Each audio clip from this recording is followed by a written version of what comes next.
नमस्कार सभी साथियों को। मैं रवि बघेल स्वागत करता हूं आपके अपने YouTube चैनल पर फोर कॉम्पिटिशन। तो साथियों, कैसे आप सब लोग? उम्मीद करता हूं सब लोग ठीक ठाक होंगे, आपने अपनी तैयारी में मस्त और जबरदस्त लग रहे होंगे। तो साथियों, हम शुरू कर रहे हैं हिंदी के यूपी पुलिस हिंदी के लिए मॉक टेस्ट शुरू करेंगे। बहुत ही इंपॉर्टेंट क्लास रहेगी, सेशन बहुत जबरदस्त रहने वाला है।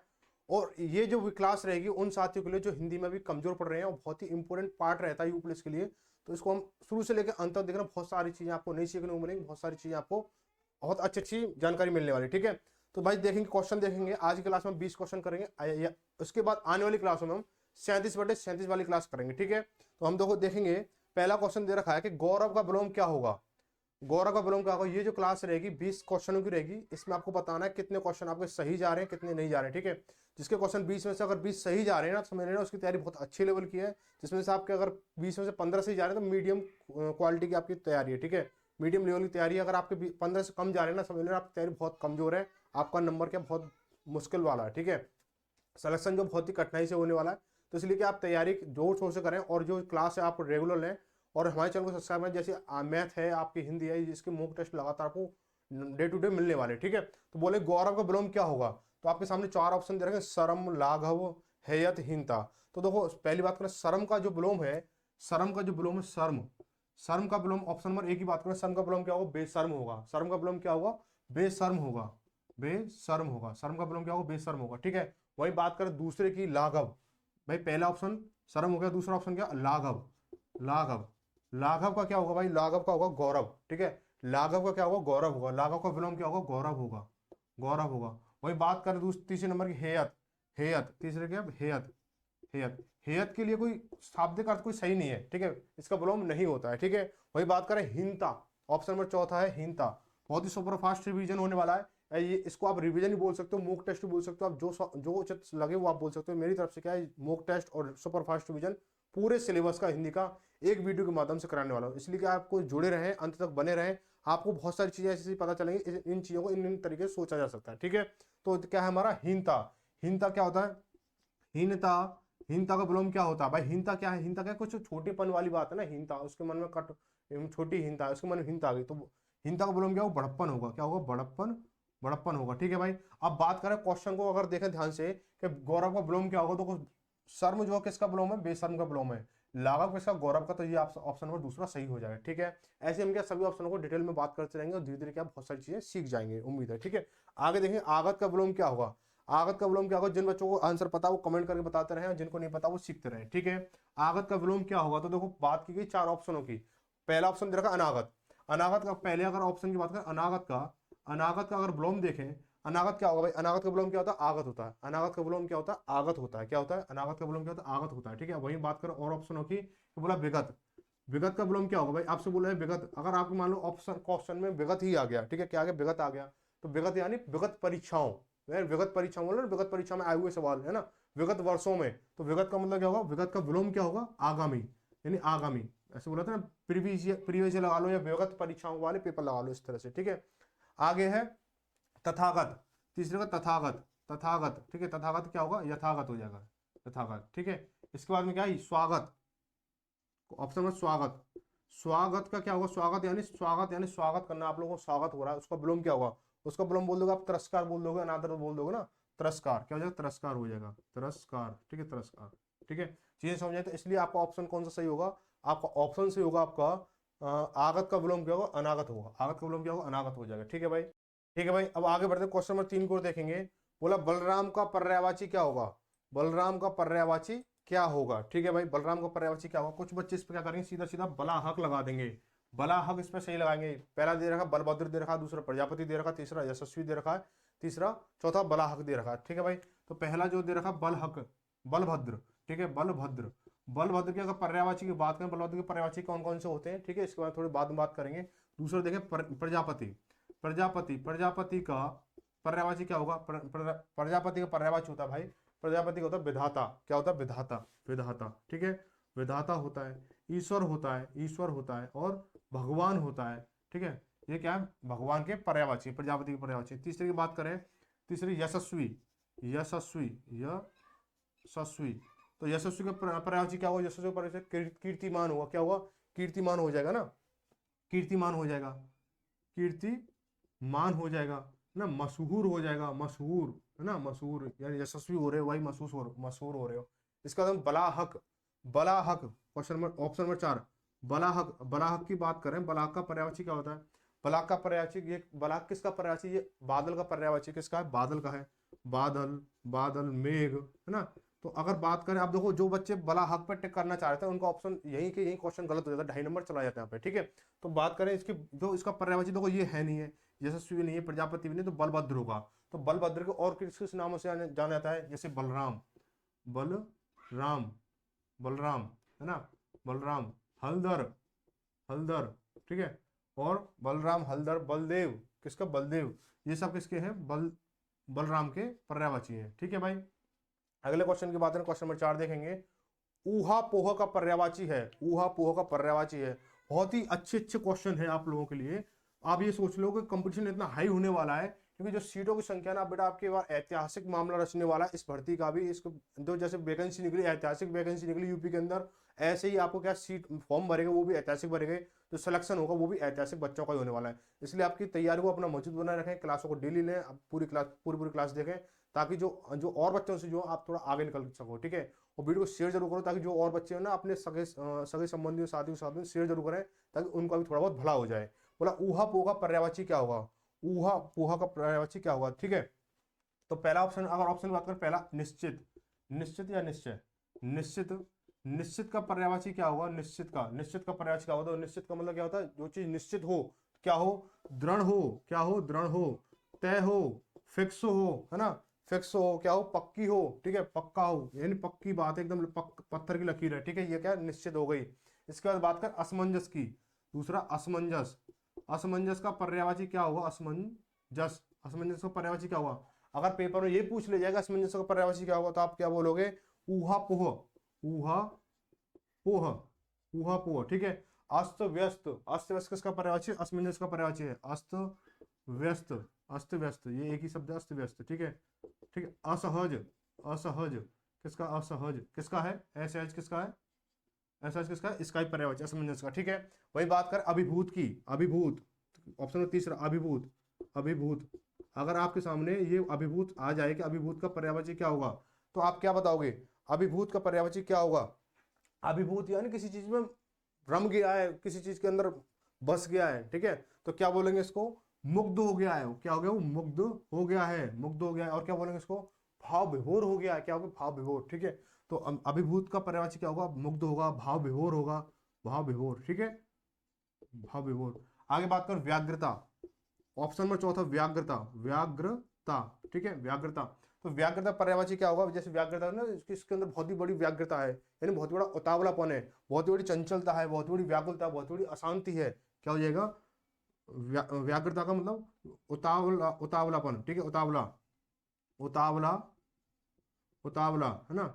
व्याकुलता, व्याकुलता। और अशांति, जिसके मन में अशांति उसी के अंदर व्याकुलता होगी, ठीक है, अशांति, जिसके अंदर शांति, मन में शांति होगी उसके अंदर कभी व्याकुलता या व्याग्रता उत्पन्न कभी नहीं होगी, ठीक है। जैसे अभी इस समय आपके अंदर बहुत अशांति, सिलेक्शन होगा नहीं होगा, तैयारी कैसे करें, मॉक टेस्ट में नंबर कमा रहे हैं, या मेरा ये सब्जेक्ट कमजोर हो रहा है, या जीके कमजोर हो रही है, हिंदी कमजोर हो रही है, तो इन चीज़ों के लिए थोड़ा सा समय दें, थोड़ी चीज़ों को समझने की कोशिश करें, और पूरा पूरा टाइम दें क्लास को, और अपने आप को कि हाँ भाई चीज़ें समझ में आ रही हैं, इस तरह से हमें ध्यान देना है, ठीक है। सिलेक्शन पाना तो टाइम देना पड़ेगा, ठीक है। आगे उत्कंठा का पर्यायवाची होगा। देखो हिंदी और मैथ की क्लास आपको यहाँ डेली मिलेंगी, आपको एक नहीं, दो, तीन, तीन क्लास मिलेंगी डेली, लेकिन आपको बने रहना, आपके लिए पूरा कंधे से कंधा मिला के चला जाएगा, लेकिन बस आपको अपना सपोर्ट देना होगा, ठीक है, आपको अपना प्यार देना होगा, जो सब शेयर करनी होंगी चीजें, ताकि जो और अच्छे से क्लास चल सके। आपको थोड़ा सा साथ की जरूरत पड़ेगी हमें, तो आपको थोड़ा सा खड़ा होना होगा हमारे साथ, ठीक है। आगे है उत्कंठा का पर्यायवाची है, उत्कंठा का पर्यायवाची है, बताओ भाई। ऑप्शन नंबर एक, पहला दे रखा लालसा, पहला दे रखा लालसा, लालसा की थोड़ी देर बाद बात करेंगे। अगर आपके सामने आ जाए कि बताओ भाई, उत्पन्न का, उत्पन्न का, उत्पन्न का पर्यायवाची क्या होगा? भाई शब्द ऐसे ऐसे हैं जो आपने भी पढ़े नहीं होंगे। उत्पन्न का पर्यायवाची क्या होगा? उत्पन्न का पर्यायवाची उपजना, क्या होगा? उपजना, यानी उत्पन्न हो रहा है, पैदा हो रहा है, पैदा होना, पैदा होना, उगना, ये क्या है? इसके पर्यायवाची है, ठीक है। इसके बाद बात करो उपेक्षा, ऑप्शन नंबर 3 की बात है उपेक्षा, उपेक्षा का पर्यायवाची बताओगे? उपेक्षा, उपेक्षा को क्या बोलोगे? जैसे कुछ अभद्रता वाला सा शब्द लग रहा है ना, उपेक्षा, तो उपेक्षा, उसने मेरी उससे उपेक्षा कर दी, यानी उसके सामने मेरा अपमान कर दिया, क्या कर दिया? अपमान कर दिया, उपेक्षा यानी अपमान, अपमान, बेइज्जती, बेइज्जती, बेइज्जती, ठीक है। इसके बाद में क्या बोल सकते हो इसको, अनादर बोल सकते हो, क्या बोल सकते हो, अनादर, जैसे आदर नहीं किया, अनादर हो गया, ठीक है भाई। इसके बाद में बात करें उल्हाना, उल्हाना की अगर बात करें, उल्हाना का पर्यायवाची क्या होगा, उल्हाना का, उल्हाना का बताओ भाई, उल्हाना का पर्यायवाची क्या होगा। तो उल्हाना का पर्यायवाची जो है जैसे गिला, शिकायत, शिकवा, है ना, तो क्या हो जाएगा, गिला, शिकायत, शिकायत, शिकवा, ये सभी क्या है, इसके उलाहना के हैं। जैसे आपसे कोई शिकायत करे, कोई शिकवा करे, कोई गिला करे, क्या उलाहना दे रहा है आपको, क्या भाई आप ऐसे हो, आप मेरे काम नहीं आए, है ना, आपने मुझे वीडियो शेयर नहीं की, वहाँ अच्छी इतनी अच्छी क्लास चल रही थी, तो आप लोग आपको उलाहना देंगे क्लास शेयर नहीं करोगे तो, ठीक है, मैं भी आपको उलाहना दूंगा, ठीक है, आपसे शिकायत करूँ, गलवा करूंगा। वही बात कर दो, अब तीन तो इसके है नहीं है, तीन तो उत्कंठा के है नहीं है, तो चौथा लालसा हो गया, लालसा किसका, उत्कंठा का हो गया, तो लालसा का पर्यायवाची क्या है, उत्कंठा, ठीक है, उत्कंठा।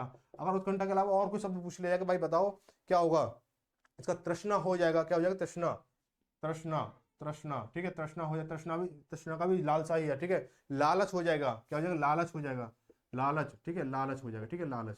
तो ये सभी क्या है, इसके पर्यायवाची हैं, तो आप इनको थोड़ा सा ध्यान दें, थोड़ा सा चीज सीखें। अगर आपको ये चीजें पता है तो कमेंट करके बताएं, हाँ मुझे इसका आंसर पता था, नहीं तो नहीं, तो पहला ऑप्शन कौन सा, पहला सही हो जाएगा, ठीक है। आगे बढ़ेंगे, क्वेश्चन नंबर देखेंगे, क्वेश्चन नंबर 6 देखेंगे।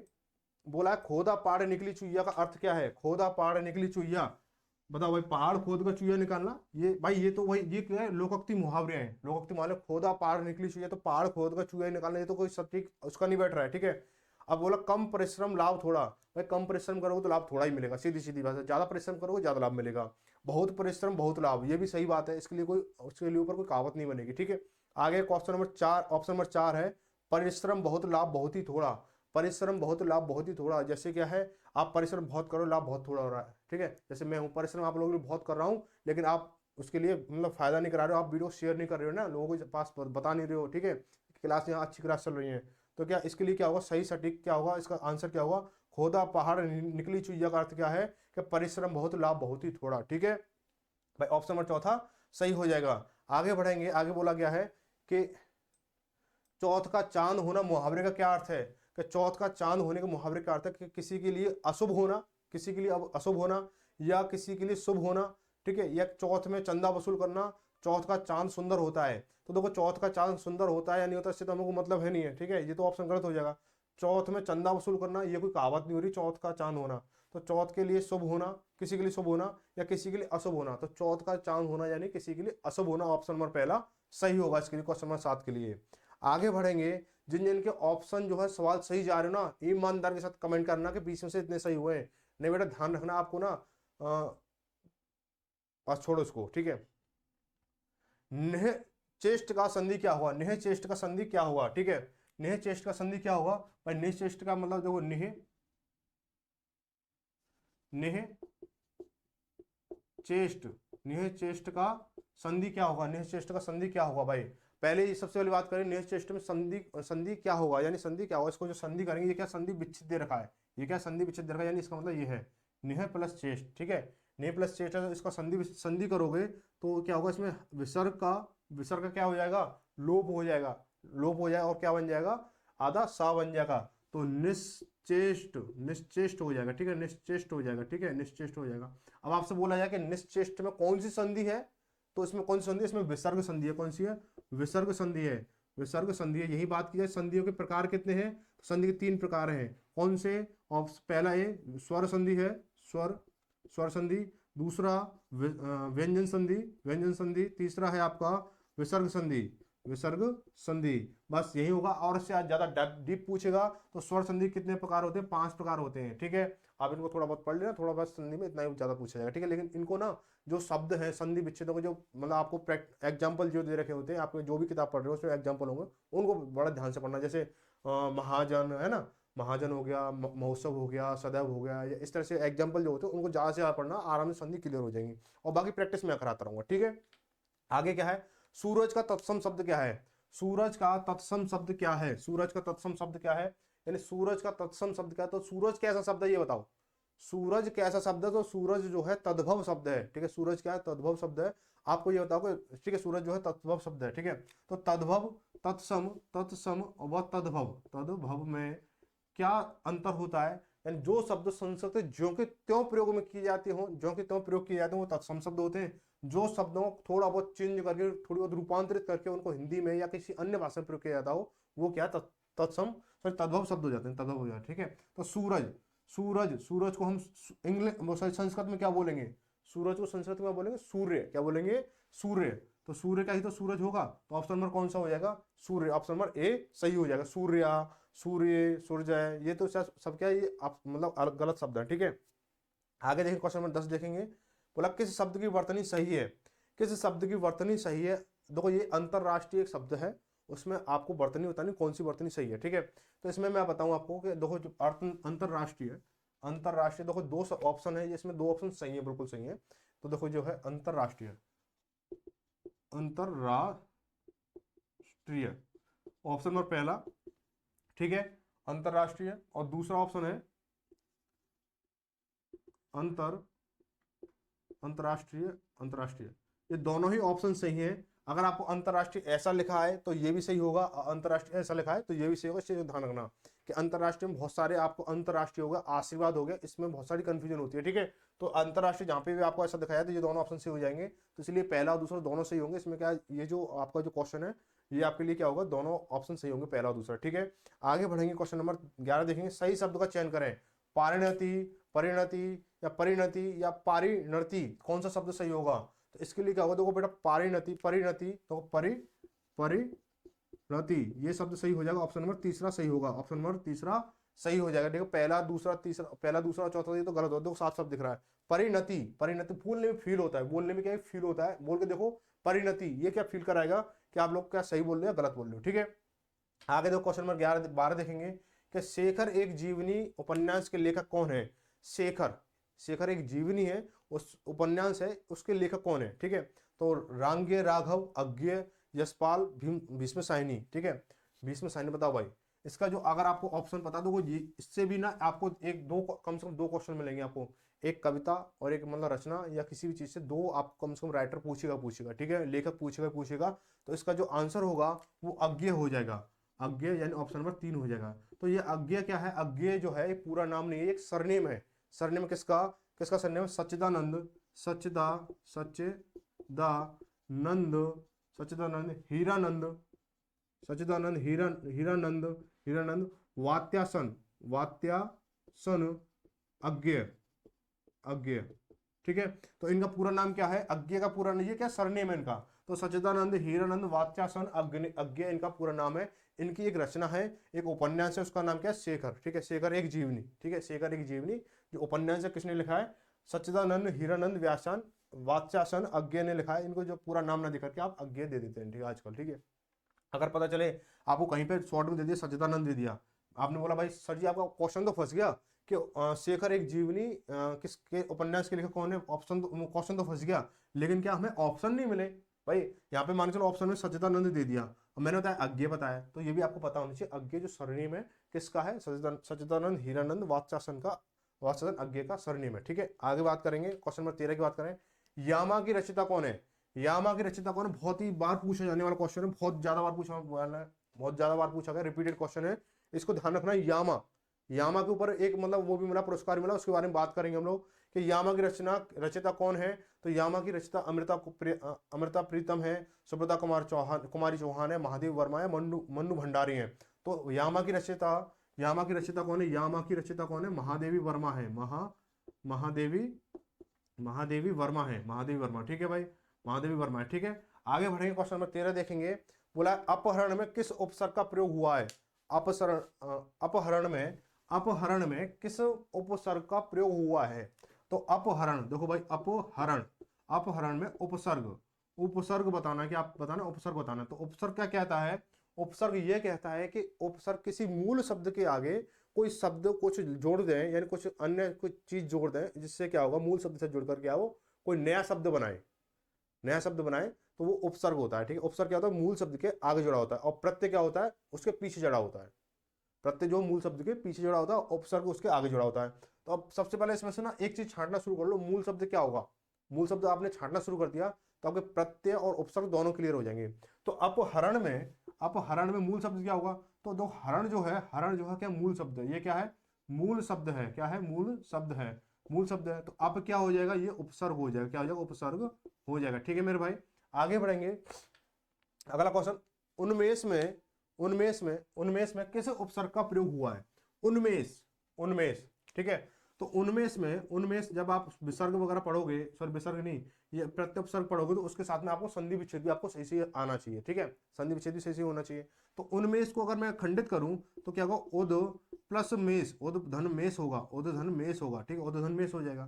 तो उसमें क्या हो, मूल शब्द क्या हो, मेष हो गया, और इसका उपसर्ग क्या हो जाएगा, विद उद हो जाएगा। ऑप्शन में दूसरा सही हो जाएगा। समझ में आ रही होगी चीजें, ठीक है, उम्मीद है समझ में आ रही थी। आपको एक लाइक जरूर करोगे, एक शेयर जरूर करोगे, चीजें समझ में और अच्छी लग रही होंगी, ठीक है। आगे बढ़ेंगे, अगला क्वेश्चन क्या दे रखा है, निगुण में कौन सा उपसर्ग प्रयुक्त हुआ है, निगुण। तो निगुण में आप समझ गए होंगे, निगुण में आप अगर मूल शब्द निकालोगे, तो देखो मूल शब्द निकालने का एक पहचान और है, जब आप मूल शब्द निकालोगे तो उसको कोई ना कोई वो होना चाहिए, मूल अर्थ होना चाहिए उसका। जैसे निगुण में क्या हो जाएगा, नि धन गुड़, निधन गुड़, ठीक है, निधन गुड़ हो जाएगा, ठीक है। तो गुड़ एक शब्द है और नि क्या उपसर्ग है। ऑप्शन नंबर कौन सा, पहला सही हो जाएगा, ठीक है, 16 का पहला हो जाएगा। आगे बढ़ेंगे, जिसकी भुजाएं घुटनों तक लंबी हो उसे कहते हैं, जिसकी भुजाएं घुटनों तक लंबी हो उसे क्या बोलेंगे, अजान बाहु या आजानु बाहु या फिर समबाहु या विषमबाहु। तो जिसकी भुजाएं क्या हो, घुटनों तक लंबी हो उसे क्या बोला जाता है, उसे बोल दो अजान बाहु। अजान बाहु के एक अलग तरह का शब्द है, ये मतलब इसके लिए कोई अलग चीज है ये अजान बाहु। ये देखो मतलब मूल शब्द इसका कोई है नहीं है, इसका बात की जाए, अगर इसको तर्क पे तर्क करके अर्थ निकाले तो वो निकल जाएगा उसका। देखो तर्क पे तर्क करके निकालो तो हर चीज का अर्थ निकलेगा, है ना। तो आजान बाहु बात करें, आजान बाहु पहला ऑप्शन तो हमारा गलत हो गया, ठीक है। दूसरा ऑप्शन क्या है, आजानु बाहु, आजानु बाहु, ठीक है। तीसरा ऑप्शन क्या है हमारा, समबाहु, समबाहु। समबाहु का मतलब होता है, समबाहु किसमें प्रयोग होता है, त्रिभुजों में प्रयोग होता है, यानी जिसकी भुजा समान हो वो समबाहु त्रिभुज होता है, यानी समबाहु यानी समान भुजाओं वाला, ठीक है। लेकिन यहाँ समान भुजा है ही नहीं है। अब बात करें चौथा, विषम बाहु, विषम बाहु जिसकी भुजाएं विषम हो, विषम बाहु। तो कुछ बच्चे क्या करेंगे, विषम बाहु को कर देंगे कि उसकी जो भुजाएं विषम है, विषम है, तो उसकी भुजाएं तो सबसे अलग घुटनों तक पहुंच रही है। मेरी तो बेटा जांग तक आ रही है, आपकी कहाँ तक आ रही है देखना, मेरी बड़ी उंगली तक लगा के, जैसे ये वाली उंगली यहाँ तक की लंबाई देखूंगा तो जांग तक आ रही है, घुटनों से कम से एक बुलंद ऊपर जा रही है, हाँ एक बुलंद ऊपर रह रही है मेरी, ठीक है। तो विषम बाहु, तो क्या विषम बाहु लगाओगे बेटा, विषम बाहु गलत हो जाएगा। ये चीज है ना, त्रिभुज के लिए बात की जा रही है, किसके लिए, त्रिभुज के लिए बात की जा रही है। लेकिन जो अजान बाहु है ना, ये हमारा इसके लिए सही आंसर होगा। और ये क्या एक संस्कृत शब्द है, कैसा है, संस्कृत शब्द है, अजान बाहु क्या है, संस्कृत शब्द है, ये संस्कृत शब्द है ये, ठीक है। आगे बात करें किसकी, आगे बात करेंगे, बोला जो शीघ्र प्रसन्न हो जाए, जो शीघ्र प्रसन्न हो जाए उसको क्या बोलेंगे, ठीक है। शीघ्र प्रसन्न हो जाए उसे कहेंगे, शीघ्र प्रसन्न क्या कहेंगे, देखो प्रसन्न, पहला बात है प्रसन्न चित्त, प्रसन्न चित्त, प्रसन्न चित्त का मतलब क्या होता है, जिसका चित्त प्रसन्न हो, जिसका मन प्रसन्न हो, जिसका मन प्रसन्न हो उसे प्रसन्न चित्त बोलेंगे, ठीक है, जिसका मन प्रसन्न हो। प्रसून, दूसरा प्रसून, ये भी क्या प्रसन्न रहने वाला व्यक्ति है, ठीक है। आगे तीसरा प्रसन्नता, प्रसन्नता यानी प्रसन्नता क्या, प्रसन्नता में थोड़ा, प्रसन्न में थोड़ा अंतर है। प्रसन्नता जैसे मैंने कोई चीज देखी, मैंने देखा कि आपका सिलेक्शन हो गया, और जैसे मैंने देखा, आप सपना देख रहा हूँ कि आप मेरे सामने वर्दी पहनकर आए हो, पूरा एकदम से जो फाइनल परेड होती है ना उसमें पूरा सज धज के पूरा एकदम से आए हो, ठीक है। तो मेरा मन क्या प्रसन्नता से प्रफुल्ल हो गया, ठीक है। तो ये क्या है, प्रसन्नता होती है, ठीक है भाई, आप समझ में। अब आ गया आशुतोष, आशुतोष, आशु आशुतोष, आशुतोष, आशुतोष का मतलब होता है जो जल्दी खुश हो जाए, जो जल्दी खुश हो जाए, जो जल्दी प्रसन्न हो जाए हमसे, ठीक है, वो होता है प्रसन्न, आशुतोष, आशुतोष, ठीक है। आशुतोष का मतलब क्या होता है, जो जल्दी प्रसन्न हो जाए, जो शीघ्र यानी अति शीघ्र प्रसन्न हो जाए, उसको बोलते हैं क्या, आशुतोष बोलते हैं। जैसे कि महादेव, महादेव, ठीक है, महादेव, महादेव, ठीक है। महादेव जो है हमारे भोले बाबा हैं, वो क्या बहुत ही ज्यादा सीधे हैं और बहुत ही ज्यादा, हाँ मतलब बहुत जल्द शीघ्र प्रसन्न होने वाले। जैसे आपने देखो, कभी कभी आपने देखा होगा कि किसी भी व्यक्ति को वरदान चाहिए बड़ा वाला, तो किसकी तपस्या करते थे, वो महादेव की तपस्या करते थे। क्यों, कि महादेव भाई हमारे ऐसे प्रभु हैं कि वो बहुत जल्दी शीघ्र प्रसन्न हो जाते हैं और जल्दी वरदान दे देते, ना सोचते ना समझते। भस्मासुर को बोल दे जिसके ऊपर हाथ रख दूंगा वही भस्म हो जाएगा, वरदान दे दो तथास्तु बोले साथ साथ, ना कुछ सोचा ना समझा, अब वो भस्मासुर उनके पीछे पड़ गया हाथ रखने के लिए। तो ऐसे ही जो हमारे भोले बाबा ना, महादेव है, महादेव तो भोलों के मतलब भोले बाबा तो भोले बाबा ही ना, देवों को देव महादेव, ठीक है। अब महादेव का अगर बात करें, महादेव की अगर संधि करें तो क्या होगा, महान देव, महान देव, ठीक है, इस तरह से हो जाएगा, ठीक है। आगे बात करें क्वेश्चन नंबर 19 की, बोला जाए कि निम्न में कौन सा अविभाव समास है, अविभाव, अविभाव समास की क्या पहचान होती है। तो समास कितने तरह के होते हैं, 6 तरह के होते हैं, समास कितने तरह के, 6 तरह के होते हैं, ध्यान रखना, समास कितने तरह के, 6 तरह के होते हैं। और इनमें समास में देखो क्या है, बोला अविभाव समास का पहला समास है, इसकी पहचान क्या है, इसमें पहचान है अविभाव समास की कि प्रथम पद प्रधान होता है। क्या होता है, प्रथम पद प्रधान होता है। तो इसमें बताओ यथार्थ, यथार्थ का क्या होगा, यथार्थ में पहला पद प्रधान है, यथार्थ यानी ये अविभाव समास है। प्रतिमास, मास हमारा शब्द है यानी महीना, और प्रतिमास है प्रत्येक महीने, तो ये भी हमारा प्रतिमास का प्रथम पद प्रधान है, और ये हमारा ऑप्शन नंबर दूसरा भी अविभाव समास है। प्रतिदिन, प्रतिदिन यानी प्रत्येक दिन, प्रतिदिन या प्रति के ऊपर ही डिपेंड हो रहा है ना, तो कौन से दिन करना है, प्रतिदिन करना काम, प्रतिदिन काम करना है, तो ये चीज का तीसरा ऑप्शन भी हमारा क्या अविभाव समास है। आय व्यय, आय व्यय, ठीक है, आय व्यय ऑप्शन नंबर 4, आय व्यय, ये समास जो है अविभाव समास नहीं है। कौन सा समास है, ये द्वंद्व समास है। कौन सा, द्वंद्व समास है, द्वंद्व समास है, ठीक है। द्वंद्व समास की पहचान क्या है, थोड़ा सा और मैं एक बताता हूं।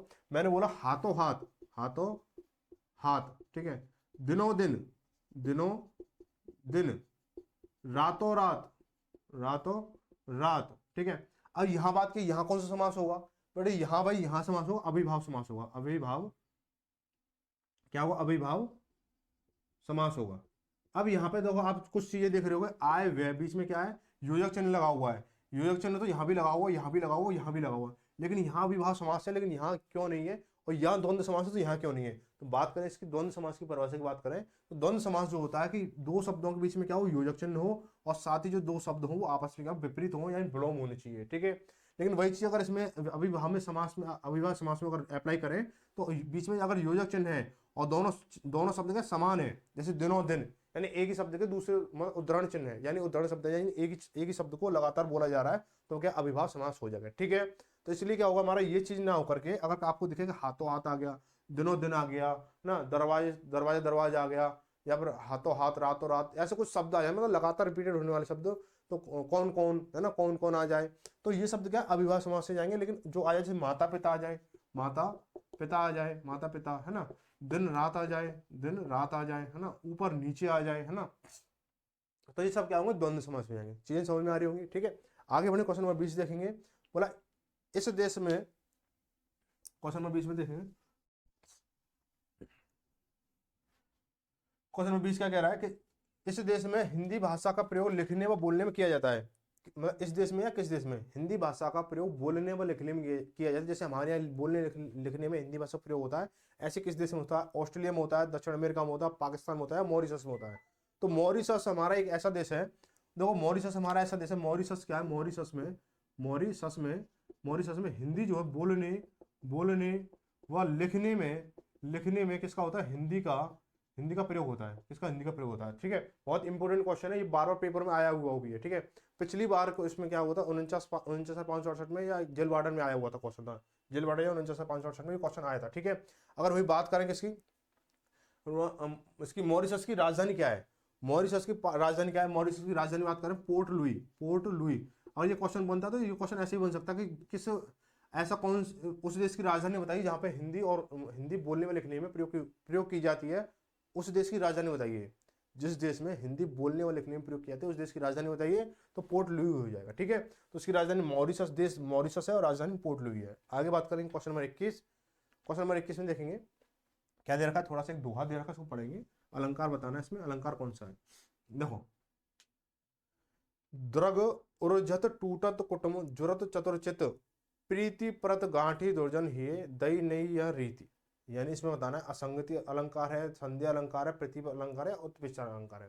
अगर जब आप अलंकार पढ़ोगे तो आपको जो पैराग्राफ दिया गया होगा, जो पद्यांश या गद्यांश दिया गया होगा या दोहा दिया गया होगा, उसका अर्थ निकालना बहुत जरूरी है। जब अर्थ निकलेगा जब भी आपको पता चलेगा हाँ इसका क्या मीन निकल रहा है। जैसे द्रग ओजरत टूटत कुटुम जुरत चतुर्चित प्रीति परत गांठी दुर्जन हिये दई नई या रीत, ठीक है। कहने का मतलब हो रहा है या प्रेम की नई परिभाषा कैसी हो गई है, या प्रेम की नई रीति कैसी हो गई है कि द्रग उर्जत टूटत कुटुम, यानी उलझते तो नैन है, यानी आंखें उलझती हैं और कुटुम टूट जाते हैं, यानी कुटुम टूट जाते हैं, समझ में बात, उलझते तो नैन है और परिवार टूट जाते हैं। जुरत चतुर्चित प्रीत परत गांठी दुर्जन हिये दई नई यह रीति, यानी प्रेम की यह नई रीति कैसी है, आंख उलझती तो आंखें हैं, परिवार टूट जाते हैं, यानी जब कोई नायक नायिका का मिलन होता है तो आंखों का मिलन होता है और परिवार टूट जाते हैं। अब बोला जुरत चतुर्चित, यानी जो चतुर है उनके चित्त तो जुड़ जाते हैं, यानी लव मैरिज तो हो जाती है, लेकिन क्या हो जाता है, दुर्जन प्रीत परत गांठी दुर्जन ये, यानी जो दुर्जन लोग हैं उनके मन में, उनके हृदय में क्या गांठ बन जाती है, गांठ पड़ जाती है। समझे बात को। तो इसमें क्या, कौन सा वो है अलंकार है, असंगति अलंकार है। कौन सा, असंगति अलंकार है। तो ऑप्शन नंबर पहला सही होगा, असंगति। असंगति, ठीक है, असंगति। चीज समझ में आई। आगे बढ़ेंगे, क्वेश्चन नंबर 22 देखेंगे। बोला निम्नलिखित में कौन सा जातिवाचक संज्ञा है। जातिवाचक संज्ञा, तो संज्ञा कितने भेद है, संज्ञा के 5 भेद है। कौन सा, व्यक्तिवाचक, जातिवाचक, समूहवाचक, द्रव्यवाचक और भाववाचक, ठीक है। तो मजदूर, मजदूर, यश, ठीक है, यश, यश की बात करें, इसको हटा दें, यश की बात करें, यश की दे रखा है यश। यश कौन सी संज्ञा है, यश की कौन सी संज्ञा, यश देखो, यश का देखो आपको ना तो यश को आप छू सकते हो ना देख सकते हो, यश को सिर्फ महसूस कर सकते हो। तो यश क्या है, भाववाचक संज्ञा। कौन सी है, भाववाचक संज्ञा है, भाववाचक संज्ञा, ठीक है। इसके बाद करें शत्रुता। शत्रुता आपको दिखती है, बोलोगे दिखती है भाई मेरा वो शत्रु है, मेरा वो भाई शत्रु दिखता है, शत्रुता नहीं दिखती, वो सिर्फ महसूस होती है, मन में होती है, दिमाग में होती है, दिल में होती है, ठीक है। तो क्या होती है वो शत्रुता, क्या है हमारी, ये भी भाववाचक संज्ञा है, भाववाचक संज्ञा है, ठीक है। वही बात करें सेना की। सेना की क्या है, सेना, सेना कौन सी होगी भाई, सेना कौन सी होगी, ये दो क्या कौन कौन से होते हैं मैंने, व्यक्तिवाचक, जातिवाचक, समूहवाचक। कौन सी होगी, समूहवाचक। सेना क्या है हमारी, समूहवाचक संज्ञा है। कौन सी है, समूहवाचक संज्ञा है, समूहवाचक, ठीक है। इसके बाद बात करें मजदूर। मजदूर कौन सी संज्ञा है, मजदूर आपकी जातिवाचक संज्ञा है, जातिवाचक संज्ञा है, ठीक है। तो ऑप्शन कौन सा सही हो जाएगा, ऑप्शन नंबर तीसरा, सॉरी पहला सही होगा, पहला सही हो जाएगा, ऑप्शन नंबर पहला मजदूर सही होगा, ठीक है। तो आज की क्लास यहीं तक थी। तो आपको क्लास कैसी लगी कमेंट करके जरूर बताओगे, और एक शेयर जरूर करोगे ईमानदारी के साथ में, ठीक है। जितनी मेहनत हो रही है उतनी मेहनत आपको भी दिखानी है कि हाँ भाई हम लोग आपके साथ खड़े हैं, तैयारी दब के होनी चाहिए। बच्चों के टेलीग्राम ग्रुप पे मैसेज आ रहे हैं, टेलीग्राम ग्रुप पे नहीं जुड़े हो तो जुड़ जाओ। बच्चों को हम मैसेज आ रहे थे, सर हमें प्रैक्टिस चाहिए, प्रैक्टिस चाहिए। बेटा प्रैक्टिस तो मिलेगी, साथ में क्या चाहिए, आपका सपोर्ट भी चाहिए, ठीक है।